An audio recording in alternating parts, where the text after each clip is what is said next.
আসসালামু আলাইকুম ভিউয়ার্স, কুইত অনুষ্ঠান পক্ষ থেকে আপনাদের সবাইকে জানাই স্বাগতম। তো আজকে যে বিষয়টা নিয়ে আসছে আপনাদের কাছে, সেটা আসলে টাইটেল এবং থাম্বনেল থেকে বুঝে গেছেন যে কোন বিষয়টি নিয়ে আপনাদের সাথে আলোচনা করতে চাচ্ছি।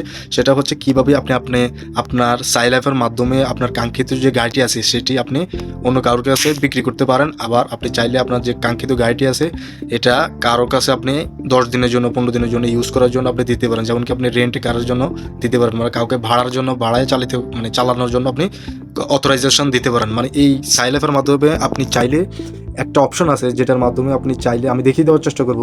তো আপনি চাইলে আপনার যে গাড়িটি আছে এটা আপনি বিক্রি করতে পারবেন অন্য একজনের কাছে।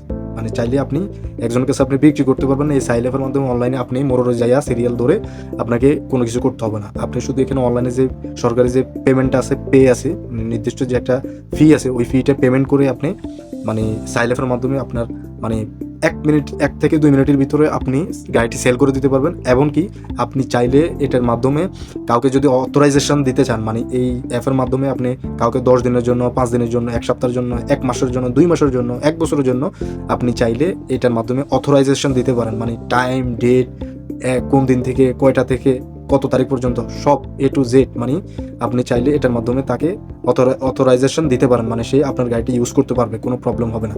ঠিক আছে? তো ভিডিওটা শুরু থেকে শেষ পর্যন্ত অবশ্যই দেখবেন। আর অবশ্যই যারা আমাদের চ্যানেলে প্রথম আসছেন, আমাদের চ্যানেলটা লাইক করে দেবেন, সাবস্ক্রাইব করে দেবেন, পাশে থেকে বেল আইকনটি অন করে দেবেন, যাতে করে আমাদের নিত্য নতুন ভিডিওগুলো সবার আগে আপনি পেতে পারেন। তো চলুন শুরু করা যাক। তো চলুন ভিতরে আমি ঢুকে। তো আপনি কী করবেন, ফার্স্ট অফ অল আপনাকে যেতে হবে অবশ্যই সার্ভিস যে একটা অপশন আছে, এই যে এই সার্ভিস, এই অপশনটাতে আপনি যাবেন। ঠিক আছে? তো আমি কালারটা একটু চুজ করে নিই, কী কালার দেওয়া যায়। যাই হোক, এই যে সার্ভিস আছে না, এটা আমি আশা করি আপনারা দেখতে পাচ্ছেন। তো সার্ভিস এই অপশনটা আছে, এই অপশনটাতে আপনি যাবেন। ঠিক আছে? তো আমি সার্ভিস অপশনটা ক্লিক করলাম। তো এরপর আপনি কোন অপশনে যাবেন, এরপর আপনি স্ক্রল ডাউন করবেন, আপনি স্ক্রল ডাউন করবেন। আপনি অবশ্যই আরেকটা ভালো কথা, আপনার সাইন আপটা যদি আপনার আরবি করা থাকে তাহলে অবশ্যই আপনি এখানে উপরে যে 3 ডট মেনু আছে, এই যে উপরে যে 3 ডট মেনুটা আছে, এখানে ক্লিক করে আপনি এটাকে ইংলিশ করে নেবেন। ঠিক আছে? আর না বুঝলে অবশ্যই নক করবেন, বুঝিয়ে দেওয়ার চেষ্টা করবেন যদি কেউ করতে চান আর কি এরকম। তো আপনি যে এখানে যাবেন কোন জায়গায়, মিনিস্ট্রি অফ ইন্টেরিয়র, এই যে মিনিস্ট্রি অফ ইন্টেরিয়র দেখতে পাচ্ছেন। আচ্ছা, আমি আরও একটু ক্লিয়ার করে দেখিয়ে দেওয়ার চেষ্টা করবো। এই যে মিনিস্ট্রি অফ ইন্টেরিয়র, এই অপশনটাতে ক্লিক করবেন। ঠিক আছে? তো এই অপশনটাতে ক্লিক করবেন, এই অপশনটা ক্লিক করলে স্ক্রল ডাউন করবেন, একটু নিচের দিকে যাবেন। তো আপনি কোন অপশনে ক্লিক করবেন, এখন ক্লিক করতে হবে আপনাকে ট্রাফিক সার্ভিস। ঠিক আছে? এই ট্রাফিক সার্ভিস আপনি ক্লিক করবেন। ট্রাফিক সার্ভিসে আমি ক্লিক করলাম। এই যে আপনার কাঙ্ক্ষিত যে অপশনগুলো আছে, এখানে আপনি চাইলে অনেক কিছু করতে পারবেন। চাইলে আপনি এখানে আমি দেখিয়ে দিচ্ছি অথরাইজেশন, মানে আমি যেটা বলছি যে যেটাতে আপনি কাউকে আপনার গাড়ি চালানোর অনুমতি দিতে পারবেন। ঠিক আছে? তো দ্বিতীয়টা হচ্ছে ড্রাইভিং লাইসেন্স সার্ভিসেস। এই অপশনে গেলে আপনি আপনার ড্রাইভিং মানে যে লাইসেন্স আছে, আপনার কাঙ্ক্ষিত যে লাইসেন্স আছে, আপনি চাইলে রিনিউ করতে পারবেন। আপনার যদি আবার লাইসেন্স কোনো জায়গায় হারিয়ে যায়, এখানে আবার আপনি কমপ্লেন করে আপনার লস্ট আইডি কার্ডটি আপনি আবার পেতে পারেন।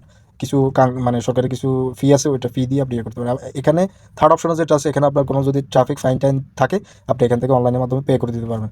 তারপরে আপনার ফোর্থ নম্বরে যেটা আছে, সেটা হচ্ছে ড্রাইভিং টেস্ট অ্যাপয়েন্টমেন্ট আছে, যাকে এটা সাধারণত অন্যভাবে করা হয়। এখানে মনে করেন না, মন্দুব যারা থাকে তারা এগুলো কাজ করে থাকে আর কি, আমরা তেমন প্রয়োজন হয় না।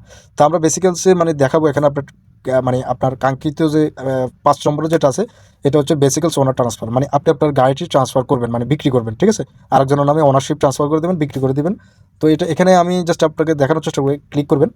তো ক্লিক করলে এখানে যে লেখাটা আছে, এখানে কি লিখছে, ঠিক আছে, এই গোল্লাপুরে এখানে আমি ইয়ে দিছি। এখানে লিখছে কি, জাস্ট আমি পড়ে একটু দেখানোর মানে বোঝানোর চেষ্টা করবো আপনাদেরকে।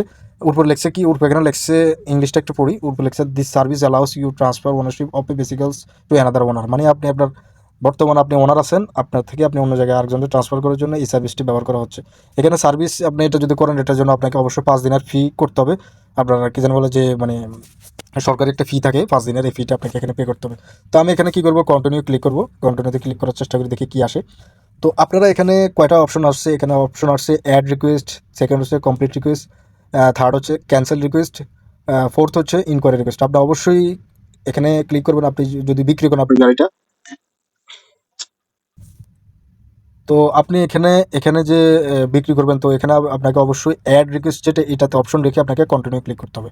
তো কন্টিনিউ আমি ক্লিক করলাম। এখানে মানে আমার একটু সমস্যা আছে, যাই হোক, এই কারণে আমার এটা এখানে আসতেছে না, কারণ আমার একটু ফাইন আছে। মনে করেন ওদিনকে একটু প্রবলেম করছিলাম, এখন একটা ফাইন আসছিল।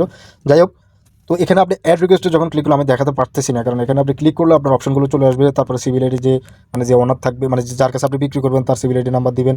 সিভিল আইডি নাম্বার দিলে তার কাছে একটা মেসেজ যাবে। ওই মেসেজ যখন সে অ্যাকসেপ্ট করবে, তার মানে তার সাইল অ্যাপ সেম, তার মোবাইলে সাইল অ্যাপের ভিতরে একটা মেসেজ যাবে। তো মেসেজ যখন সে অ্যাকসেপ্ট করবে, ওইখানে গিয়ে তার একটা যে ট্রান্সফার করার জন্য যে একটা ইন্স্যুরেন্স ফি লাগে, ওই ফিটা যখন সে পে করে দিবে, পে করে দিলে অটোমেটিক সাথে সাথে আপনার নাম থেকে তার নামে কি জানি বলে ট্রান্সফার হয়ে যাবে। আর অবশ্যই আপনি যদি বিক্রি করেন গাড়ি, মানে অবশ্যই আপনি আগে আপনার লেনদেন ক্লিয়ার করে নেবেন, কমপ্লিট করার পরেই আপনি কি জানি বলে এই কাজটা কমপ্লিট করে তার নামে মানে ওনারশিপ ট্রান্সফার করে দিবেন। না হলে আপনার পরে দেখা যায় সে নিয়ে নিলেও পরে আবার সমস্যা। আসলে সাধারণত আমরা যারা আজনবী, যেমন ইন্ডিয়ান, বাংলাদেশি, পাকিস্তানি, শ্রীলঙ্কান যারা আছি, তাদের জন্য সমস্যা হয় না। পাকিস্তানি কথা বলতে পারি না, তবে আমরা ইন্ডিয়ান, বাংলাদেশি বা শ্রীলঙ্কান যারা আছি তারা সমস্যা হয় না। বেশিরভাগ আরবি টারবি, পাকিস্তানি এগুলো সমস্যা। তো আগে তাদের সাথে লেনদেন কমপ্লিট করেই তারপর আপনি আপনি কি জানি বলে আপনার যে কাঙ্ক্ষিত গাড়িটি আছে ওইটা তার নামে ট্রান্সফার করে দেবেন। ঠিক আছে? তো আজকে এতটুকুই। জনের ক্ষেত্রে যদি না বুঝে থাকেন অবশ্যই কমেন্ট করে জানাবেন। তো সবাই ভালো থাকবেন, সুস্থ থাকবেন। আল্লাহ হাফেজ, সালামু আলাইকুম।